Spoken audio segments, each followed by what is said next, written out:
චූටි මැනිකේ මොකද ඔය කජු වත දිහා බලාගෙන කරන්නේ? මේ බලන්නකෝ අප්පච්චි. ඉඳව ඔක්කොම කජු පුලං කාලා. මට කජු පුලං දෙකක් තුනක් කාලා අච්චාරුවක් හදලා දෙනවද? ඔයාලත් ඉතින් කජු පුලං කිව්වත් අච්චවරු තමයි නේද? මං හදලා දෙන්නම්කෝ.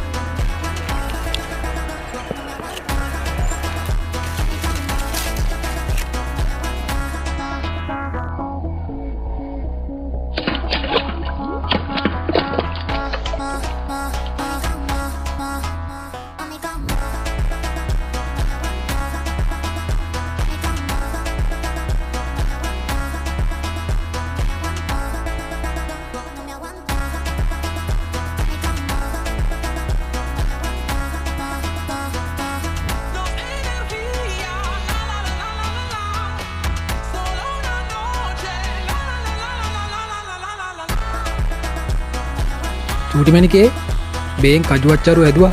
කාලා බලන්න රසයිද කියලා.